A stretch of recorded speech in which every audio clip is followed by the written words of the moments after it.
Hi, thanks for joining us. I am Dave Mamano, founder of Next Step U. Welcome to 5 Minutes of College. Very excited about this show. I am with an old friend. He's not old, but our relationship is old. Ed has been with the Next Step U company for really 20 years as a client, as a designer, as an owner of some of our franchises through the years, and continues to be a friend to Next Step U. And Ed's history, Ed Vorbach, history really, a lot of it is with the Army National Guard. So Ed has become an expert in all things military. It's everything from blowing up a country, just kidding, to how to get high school students taking advantage of everything that the military has to offer, especially as it relates to education. So Ed, thanks for coming. Appreciate it very much. My pleasure. So let's start. So let's say we have a high school junior, and they're starting to say, you know what? I really think some form of the military would be a great option for me. And how do I combine that interest with a college education? Well, there are a lot of different ways you can do it, but mostly you have to be at least 17 years of age to join the military. Okay. And you brought up a valid point. You want to make sure that you actually want to be in the military. That's the first consideration. Right.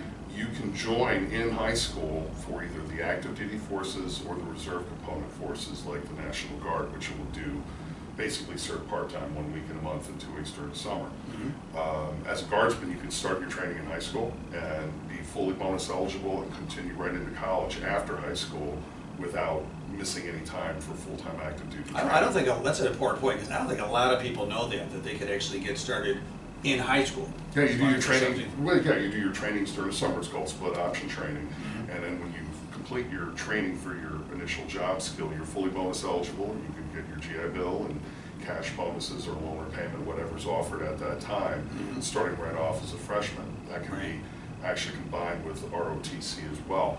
Or you can join as a senior in high school and go to the active component and serve whatever number of years you desire in the active military, earning your bonus eligibility, drawing a full-time salary, getting full-time job skills, then get out of off active duty and use all your military benefits for college afterwards. So you can do one or the other, or a combination of the two. That's great. So what does it look like? What does it look like being in the Army National Guard and or Army ROTC while you're in college? Well, if you did your training in Army National Guard up front, then you decide to join ROTC in college, you actually serve as an officer candidate with a National Guard unit in a leadership role in the National Guard unit you joined with for 1 week in a month, 2 weeks during the summer.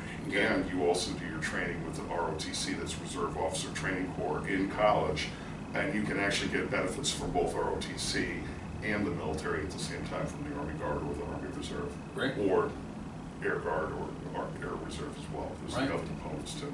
So then let's say you do that and then you graduate. Mm-hmm. What is your commitment when you graduate, and what does that look like? Well, you'd be an officer in either the Reserve or regular Army or whatever branch it is you join, Marine Corps, Navy, Air Force. So you start out as an officer, you'd be a lieutenant. Yeah, you start off as a second lieutenant. That's how you start off after graduation. Great, and then are you in for X amount of years after that? Is there a commitment? Or? There is a commitment. I'm not exactly sure in ROTC. It's a few years. Right. Okay. If you got the scholarship from it, it'll be a few years. Right. And then that's a big piece of it too. By joining these programs, it can help you pay for college. There's a lot of money available from the military branches. There's an awful lot. Myself, I had my student loans are paid by the Army National Guard. There's cash bonuses. I just now completed flight training from using my post 911 GI Bill. Yeah. So I'm still actually have more flight training I'm going to do using it. So yeah.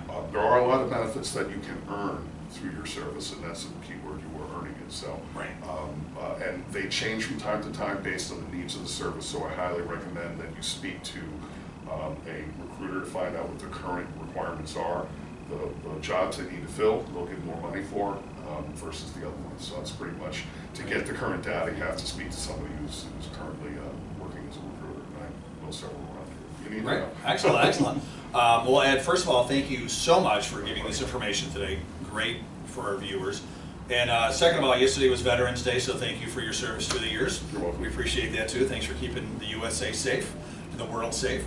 And if you have any questions about what we talked about today, feel free to throw us an email at info@nextstepu.com.